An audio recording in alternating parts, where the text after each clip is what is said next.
Hey, it's Steve Rode, your Get Out of Debt guy for today, June 7th, 2022. Richard Fosse, a former law professor, shared a great post with us today asking why the Department of Education is forgiving big blocks of student loan debt, yet chasing people who are trying to file bankruptcy. The current Biden administration proposes some blanket student loan forgiveness for all debtors. In other words, all debt relief schemes now under discussion take it as a given that everyone, all 45 million borrowers, are honest and entitled to some debt relief. Fosse asks in his post why President Biden and congressional leaders advocate for massive student loan debt relief without examining each debtor's circumstances. In addition, why does the U.S. Department of Education continue harassing distressed college borrowers in the bankruptcy courts? It's an excellent question, and it just doesn't make any sense. A few months ago, a federal student loan debtor was prevented from having her student loans forgiven in bankruptcy. In Everson versus the Department of Education, Kimberly Everson took out student loans to get an associate degree in medical assisting from Bryant Stratton College, a for-profit institution. She obtained her degree and went to work as a medical assistant for various employers at an hourly rate of between $12.50 and $23 an hour. By the time she appeared in bankruptcy court, her student debt had grown to $45,000, including accrued interest. Judge Delano, a Florida bankruptcy judge, reviewed Ms. Everson's financial status in precise detail and refused to discharge her debt. Judge Delano pointed out that Ms. Everson went on to eat out occasionally, had a gym membership, and sometimes made purchases at a liquor store. He also heard evidence from the Department of Education that Ms. Everson was eligible for a long-term income-based repayment plan that would only require her to pay $48 a month on her $45,000 debt. In Judge Delano's opinion, Ms. Everson met two prongs of the three-prong Bruner test. First, it would be an undue hardship for her to pay off her student loans. Second, her precarious financial circumstances were not likely to improve due to factors beyond her control. Nevertheless, the judge refused to grant Ms. Everson a discharge because she failed the Bruner test's third prong, the good faith test. He believed Everson had not handled her student loans in good faith. Notably, Judge Delano pointed out that she had only made minimum payments on her loans over 7 years. The Department of Education has forgiven $25 billion in student loan debt owed by more than 1 million people without subjecting any of those debtors to the onerous Bruner test. How many millions have gym memberships? How many go out to eat occasionally? And how many actually go to a liquor store? If you want to read the entire post, go to getoutofdebt.org/168446. Hi, Steve Rode, your Get Out of Debt guy. If you're listening to this podcast, you probably want to learn more about money, credit, and debt, or you're one of the many good people out there with bad debt and you want it to go away. But stick with me. Together we can make that happen. Either way, I'm here for you, and I believe a better and more financially successful future is ahead. It can be within your grasp. I'd like to ask you for a favor. If you find this or any of my podcasts helpful, please take a moment and leave a review on the podcast platform you're listening on. Your feedback and opinion matter to me. And if I've done a good job, your review helps others to find the podcast as well. And while you're there leaving your review, don't forget to subscribe to the show so that you can be notified when the next episode comes out. Last piece of housekeeping.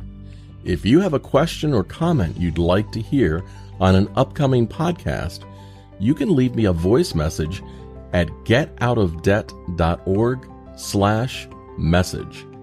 Or leave me a question for me to answer on my website by going to getoutofdebt.org/question. Thank you so much for being a great listener, and I'm sending you a giant virtual hug in return. And now, on with the podcast. While we're talking about student loan issues, here's one that does not get enough attention. Parents drowning in federal Parent Plus loans. Almost 4 million parents owe more than $104 billion to help pay for undergraduate education at a wide range of schools. But about half of these loans go to help for-profit schools that have been heavily caught up in scams and schemes. With Parent Plus loans, the parent gets all the debt and liability and none of the benefit of any education. These Parent Plus loans are the riskiest of all federal student loans, but they're cloaked under the pretense of doing great things for your kids. After 10 years of repayment, the median Parent Plus debt has only been reduced by 55% of the starting balance. After 20 years of payments, the balances show that 38% of the starting balance remains. Parent Plus loans are generational debt and can easily follow a parent into retirement. Unfortunately, parents neglect or forget their duty to save for their own retirement. Under the assumption that they have to pay for college for their children who can't afford it, the parents spend more years paying off their Parent Plus loans than the years they spent living and raising the child whose education their loan supported. This is nuts. In 2015, 40,000 disabled or retired Parent Plus loan borrowers saw portions of their Social Security benefits withheld after defaulting on their loans. Parent Plus debt makes up about 1 in 14 of all outstanding federal student loans. But the Government Accountability Office reports that 1 in 3 of the retirement-aged borrowers whose Social Security payments are offset had a Parent Plus loan at some point in time. 1 in 9 of those who saw their Social Security benefits offset in 2015 had held the loan 30 years or longer. Car loan default data is showing some interesting new trends. Generation Z and millennials today have auto loan delinquency rates that are significantly higher than their pre-pandemic levels. According to new data from the credit reporting agency TransUnion, Gen Z, which includes those born in 1995 and after, have a past due rate of 2.21%, compared with 1.75% before the pandemic. Likewise, millennials born between 1980 and 1994 have fallen behind on car payments at a rate of 2.14%, compared with 1.66% before the pandemic. We'll have to wait and see how this situation worsens as economic pressures increase on Americans. And speaking of millennials, a recent survey found that 3 out of 10 Americans making $250,000 a year are living paycheck to paycheck. The 250,000 plus income bracket roughly represents the top 5% of earners in the country. Millennials are more likely to experience this financial pressure than boomers. More than half of top earners in that millennial generation report having little left at the end of the month. The boomers are not immune to trying to make ends meet. Mobile home renters are thought of as a segment of the population with lower incomes and fewer alternatives. It's not surprising to find many mobile homes are owned by boomers but sit on rented land, and rents are exploding.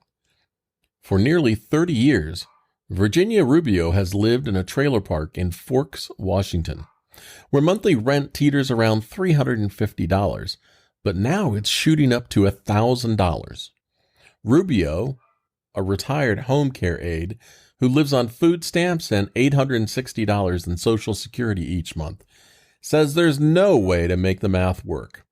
She owns the mobile home she shares with her partner and adult daughter, but will soon have to give that up if she can't afford to rent the plot of land underneath it. About 20 million Americans live in a manufactured home, which makes up about 6% of U.S. residences.